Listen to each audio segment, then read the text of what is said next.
How's everybody? Cool. So I'd like to, my own mic and everything. May not say my name on it, but I'm using it. I control it. I don't own it. Okay. It's on a lease option. So if you guys would, I just want everybody to look around and look how many seats are not filled compared to yesterday. Okay, so let's talk about it. Nothing's wrong with them. It's a tendency that happens, and it's why some of us are successful and some of us are not. It has nothing to do with attendance to this room or this class. Okay, so anybody know what it is? I've shared it with y'all 100 times. No. Say it again. Fear. No. No, it's not lazy. It has nothing to do with lazy. That's a label we've learned from. No. David. Lack of follow through. Absolutely. And I label that commitment wanes over time. Write that down, please. Commitment wanes over time. Lack of follow through. It's in all of us. It's something that happens. Tony Robbins is great at revealing it and talking about it. The idea is that you start something and you're super freaking excited about it, but that emotional high and that passion wears off and comes down, and tomorrow in the future, whatever tomorrow looks like, however far that is, your commitment to that thing that you were passionate about wanes over time. Because of life, because of schedule, because of kids, because of. Now, it's all a bullshit story. Not saying none of it's important. All of it's important. Life is real. But it's all a bullshit excuse to allow those things to inhibit your actions. Do you follow me?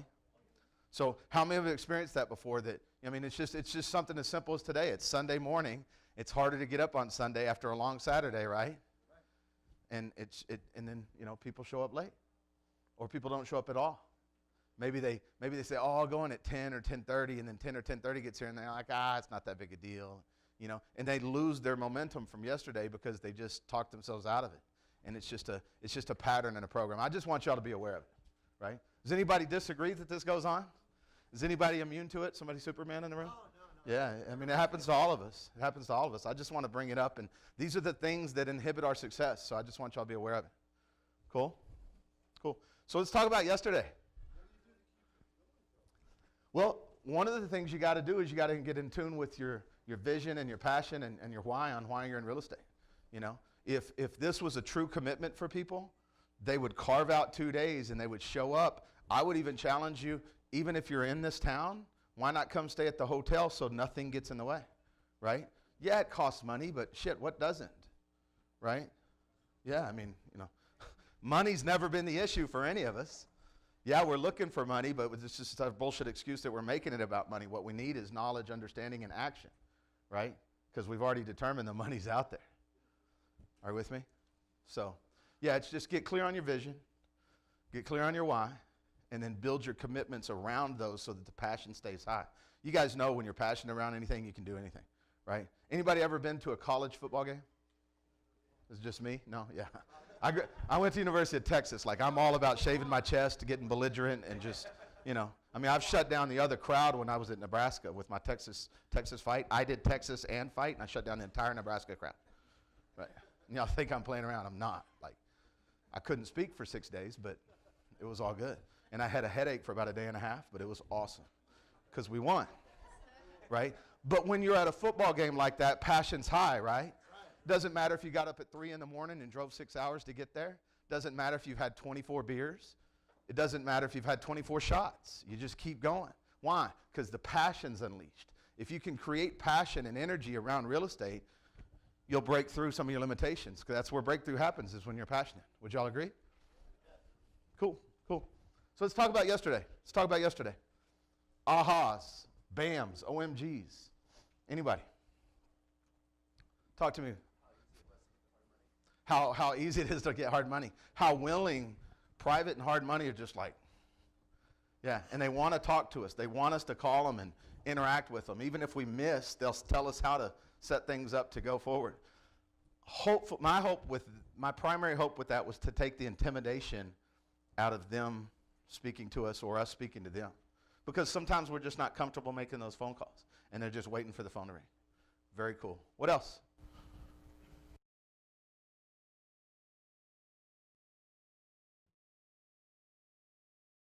Sure, yeah. So starting from Corey in the morning was talking about things. He said, for years they've had, co-sign loans and piggyback on other people's credit and doing things like that, and then the unsecured business line world as well. So if you've got an established business, you can also partner with somebody credit-wise. Yeah. So many possibilities open up when you see that. What else?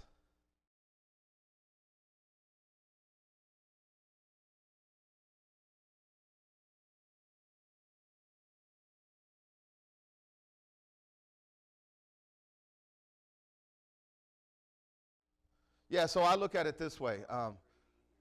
It's just a simple perspective. It's not right. I'm not right in this. It's just a perspective. To me, let's say you're starting out and you have 200 grand, okay? I think somebody told the story yesterday. Was it Bill? Somebody sold a property and had 200 grand to start investing with. Oh, it was Glenn. Yeah. You sold some stock and you started with 200K, right? And you didn't know any better, so your first transaction was 152K out of pocket, right? And you're like, that's kind of scary my first time. He just didn't know private money was available. Now, let's just pretend, I've seen some pictures on Glenn's wall and stuff. He took photos of the $1 million cash in the bank, right? I love that because it keeps him motivated. Like, he doesn't need to borrow the money, but why would he not when it's out there and it's a minimal expense and he can keep his sanity by having his cash in the bank? You follow me? So it's just a simple shifted perspective. It's not right. And you got to consider the costs, but, are we in a volatile market right now? You could say we are. We're in a shifting market. Things are uncertain, economically anyways, politically, right? There's a lot of uncertainty. So if you got your only 200 grand and you're about to write the check for a fix and flip, and you could borrow 75% of it from a hard money lender instead of writing the check, why would that not make sense? I think it does. And I think it makes money, not just sense. Cool, interesting perspective. What else? Yes, ma'am. The sandwich lease option.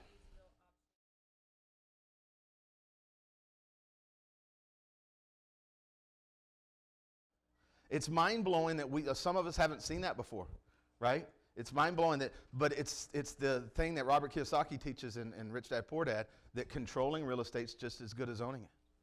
Controlling real estate's just as good, and some cases better than owning it. Simple sublet, simple option to buy.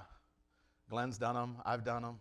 I've had some of my biggest deals on lease options where I just crushed it, and I never put money or a loan on the property. So, what else? Anybody?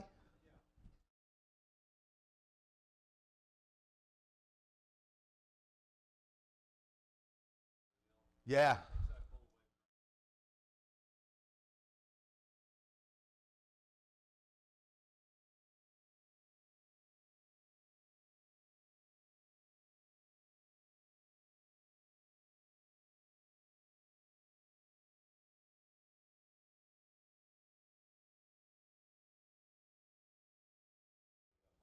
Yeah. Yeah. Yeah. Even if it's something that if you just did independently yourself, that would be edgy, and it would be, hey, you're really putting your life and a lot of things at risk, and they see a different perspective. Hey, I could do this for you, and it would be no sweat for me, but it'll cost you X of the deal. That might even be better than putting your life at risk. Yeah, that's cool. Yeah. Or because you're intoxicated, bring you back down to earth.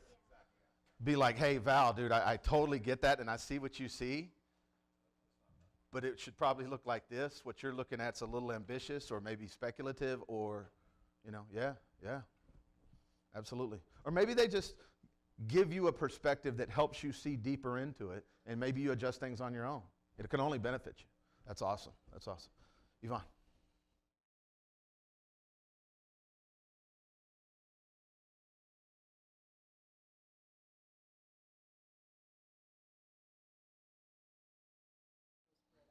Okay.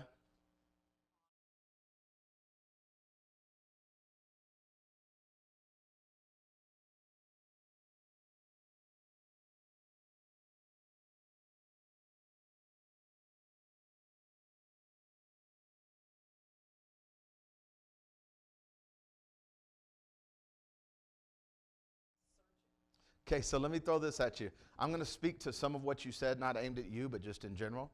So she said, I need to maybe focus and find an area to to get my momentum in rather than being spread out and all over the place, and said something about the properties you do have, keep them if you can and whatever. So here's what I'm going to suggest to everybody right now. And this is not me being right. This is a suggestion based on cash flow being a higher standard. Okay? If you're a fix and flipper, you're not going to retire. Now, why would I say that? Because money comes in when you fix and flip. So unless you're really good at saving all that money, you're not going to be able to retire. Now, some of you are great at that. That's cool. But fixing and flipping is a business that you have to show up and be in. Are you with me? Owning rental properties can be more of a passive effort. So if you have properties currently and you don't have to sell them to get cash, I'm going to suggest talk to me, talk to anybody in the room, talk to any of the professionals or unprofessionals that are around, and identify what resources are available so that you can do whatever you can to reposition your assets or your financing for those assets to keep them. Because cash flow is a higher standard. Cash flow will keep you through market shifts. You understand that? So, I mean, just something to think about. Just something to think about. And then, so Yvonne, I'm going to suggest to you, and this is not me being right again, it's just simply a perspective. Being in the space you're at, having been retired, looking for new stuff to do, and getting frustrated because you're all over the place, why not go find a professional in the industry and work with and for somebody for a while so you get your momentum until you get your perspective? That will prevent you naturally from chasing. Now, it might be singular in a niche. You might be cubbyholed, but you'll get momentum there and you can shift out of it when it's appropriate. Just something to think about. Absolutely. I mean, first and foremost. So. I'm not a retired person who wants to retire. I might as well put myself in a coffin and dig a hole. Yeah, I mean, come on, guys. If you realistically, anybody that's going to retire and sit around, you're going to die. I mean, I'm just going to give it to you straight. If you don't have shit to live for, you're going to die. Get your head out, get busy, and let's go do something. Absolutely. Yes, sir.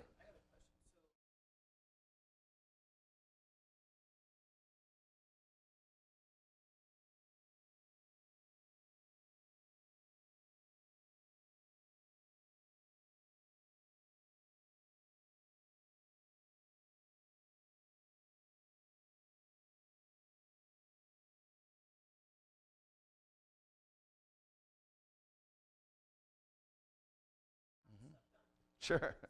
Absolutely. Absolutely. Yeah, so just a suggestion, play to some of your strengths. We've talked already about your networking and your ability to be radioactive, getting out there and doing that. You're probably better served, even if you had administrative skills, you're probably better served being a sales guy and going finding and looking at maybe private money and bringing stuff to the table. Frank, you're probably better. I mean, I don't know this, but I'm just saying maybe you're better at looking at deals and putting them together. And maybe you have somebody like her or some additional partners to support you, and I'm just making suggestions. I don't care who's doing what, but consider designating positions for you. Yeah, absolutely. Absolutely. John and I's business didn't take traction until I got my head out and handed stuff off to him and got out of the way. Because he'd go, hey, I need this by Wednesday. I go, yeah, no problem. Tuesday, a week later, he'd be like, dude. I'm like, what? I mean, seriously, he'd be like, you don't remember committing? I'm like, man, I haven't even thought about it again. Right? I'm not that guy. And finally, he's like, okay, you're not that guy. And he'll look at me sometimes and he'll be like, okay, no, I'm not fucking giving that to you. And I'm grateful that he has the ability to just not even attempt, because I'll say yes, I want to do it. I just don't have the capacity. My skill set's different. It is what it is, but you learn. Yes, sir.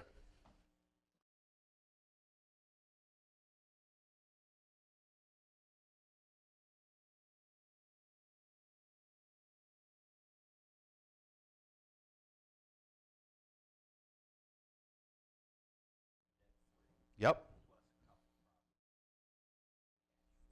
Okay.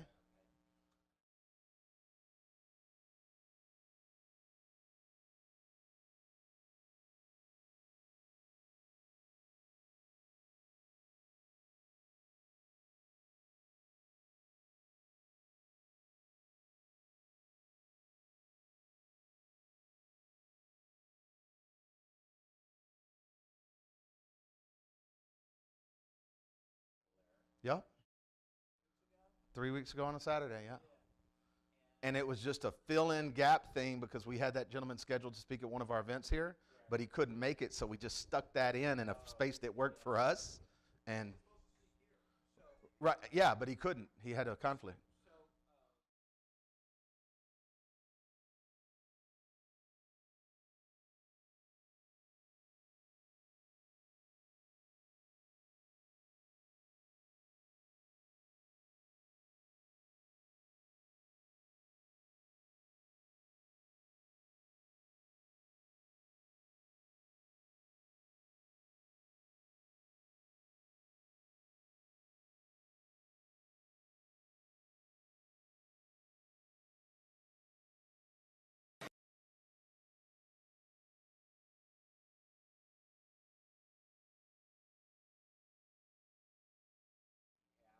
Right on, right on. Yeah, and David, can I ask how old you are? How old are you? Do you mind if I ask? 68 in October. That's awesome. That's awesome. And it sounds like you've done well and you're in a good position, but you want to grow, right? So here's the thing. What we know, you can take I'm watching my 7-month-old right now, and I intentionally show her the code on my phone that opens up to see how quickly she picks that up because she's trying to get my phone. She wants it already, but I'm trying to see when she understands. Children don't have limitations around what they do, and when they hit something and it opens up, they go, cool, that does that, and they got no judgment on it. We go, fuck, I hate technology, right? But all that is a bullshit limiting belief that we've developed that the world's supposed to work how we learned it 48 years ago for you, right? But if you haven't changed since 20, you're not going to be where you are today. So age and all this stuff, it is a bullshit excuse, but we develop limiting beliefs around what we think and how we think the world's going to work. We got to redefine ourselves regularly. So here's the number one cornerstone for defining that for not only David, but for everybody else and myself.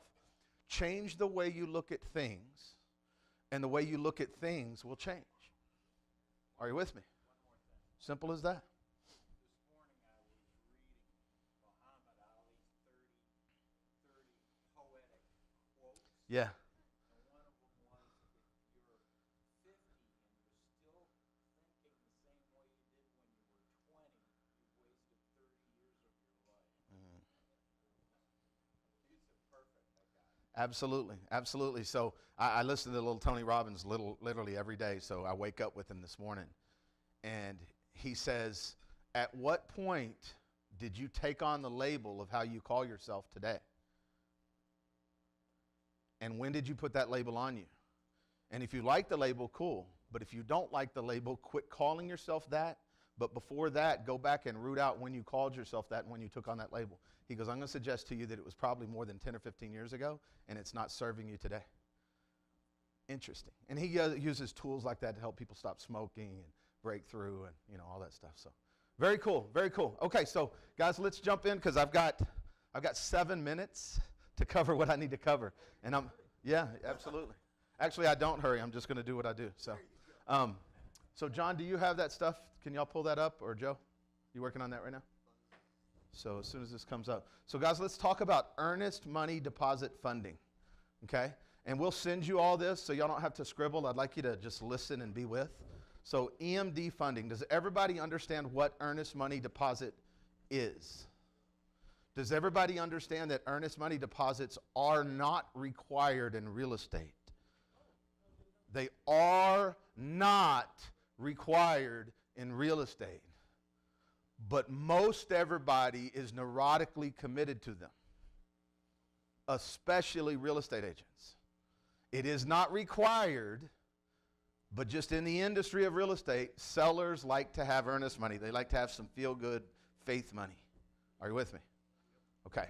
So we ran across a gentleman a year ago, actually a year and a half ago, and over the last 6 months, the first 6 months of that year and a half relationship, he was developing this program and then rolled it out at the beginning of the year. So he has capital available for earnest money deposits with the following parameters. So literally he loans you, but it's not a loan, it's kind of a partnership, and I'll explain that. But it's earnest money deposit that's available for you to utilize to facilitate transactions. Now, how many of you have a pocket full of money that you could use for earnest money deposit tomorrow? Raise your hand or don't, I don't care. Okay. But how many of you have $50,000 that you could just write a check for a $5 million property tomorrow if you wanted to put 1% down and facilitate that. That's not necessarily comfortable for everybody. Are you with me? He makes that available. He'll give you $50,000 on a $5 million purchase and allow you to facilitate that. Who in the room wants to be wholesaling? Okay? If you're a wholesaler, you don't necessarily have to use earnest money, like I said, but a lot of times it helps facilitating a transaction to buy you time, right? And a lot of times a wholesaler will have 5 or 6 or 7 transactions going at once and run out of the money that they need, that's their own money, that they're not ready to let go of.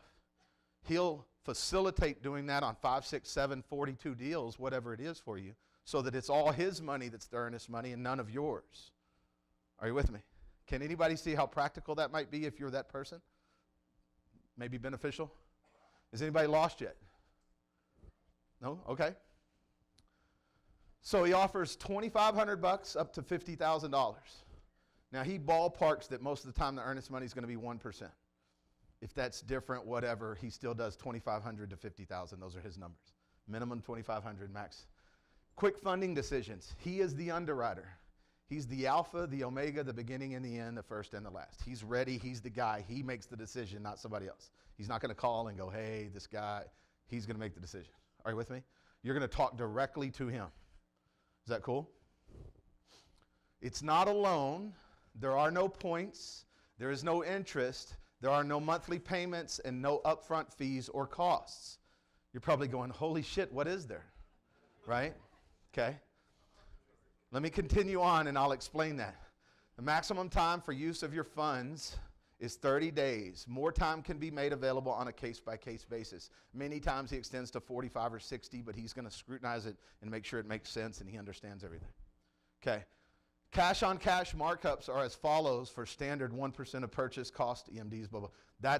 This guy's like super smart and he's retired like 7 times in his life. And he's 70 years old, and he's still what we call the BMFIC. He's way stronger personality than I am, so I have to get out of his way. So he speaks in Chinese to me. So the basic reality of this is he's saying this: if you borrow $5,000, if he provides $5,000 earnest money for you, in 30 days when that transaction consummates and he gets his $5,000 back, he gets 10. Do you follow me? It's 100% markup. Okay. And it isn't, now, I'm going to go back up. It's not a loan. It's not points. It's no interest, no monthly payments, no upfront fees or cost. If your transaction does not close, he will have protected himself to make sure he gets his earnest money back. It doesn't cost you a single penny. I don't even think y'all are hearing. Yeah. Mike understands that. Like we could have used this the last 17 years, couldn't we? Yeah. So I'm just going to let that sit there for a second and play with it with you guys. Questions? Go ahead. He secures it, but he's going to basically come in, scrutinize your contract, and he's going to create an addendum and an agreement with you and become a secondary buyer. The seller's going to think he's part of the buyership. But he's not going to have any control over decision making on the transaction other than you can't make any new agreements with the seller without his agreement because he's protecting his money. And he's going to protect it in his agreement initially that there's no monkey business. You can't make decisions around his earnest money, only he can. Are you with me? And man, the guy's been around the block. He understands more than title people, more than me, and he gets it. And so he's just going to protect himself. He's in California, but he lends in all 50 states. I say lends. He provides earnest money deposits for all 50 states. All 50 states. Gary? No, he's... It's in escrow. Correct. It don't come out of escrow until escrow closes and the check goes to him. Correct. It either closes and he gets 100% on his money plus his original money, or it doesn't close and nobody can mess with his money. Correct. He's 100% protected or he won't sign up. Yeah. Now, he gets 100%. So if he gives you $5,000, he's going to get his $5,000 back plus another $5,000. Yeah.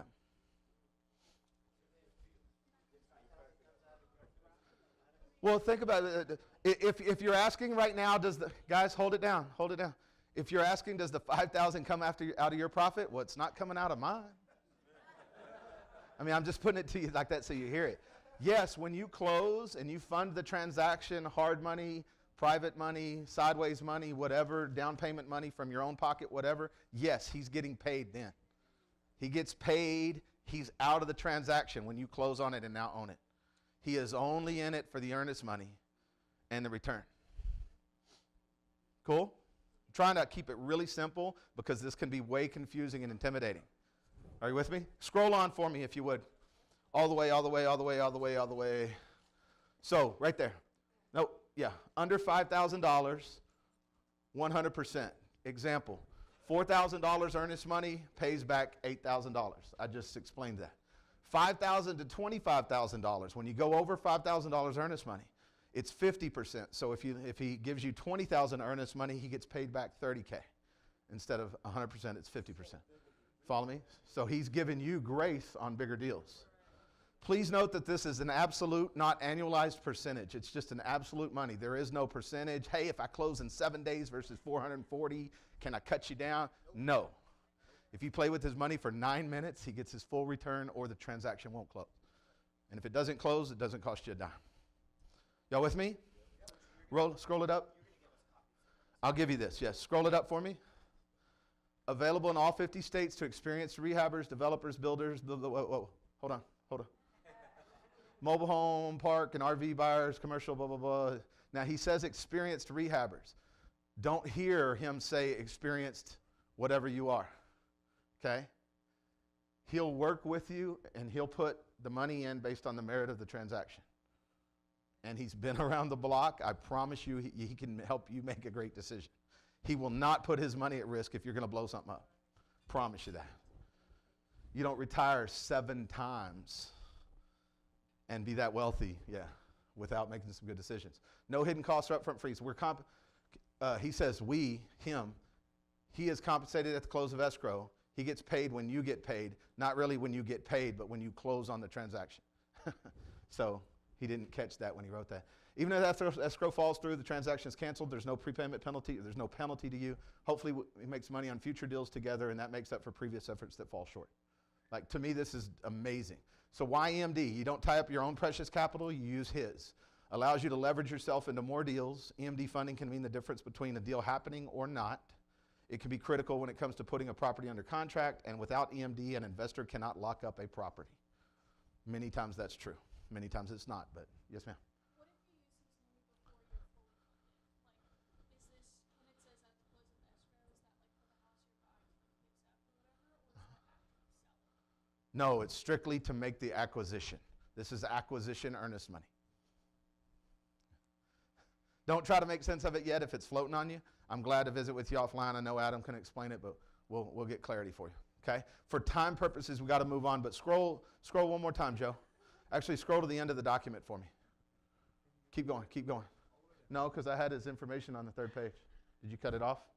There we go. So there it is right there. EMD funding.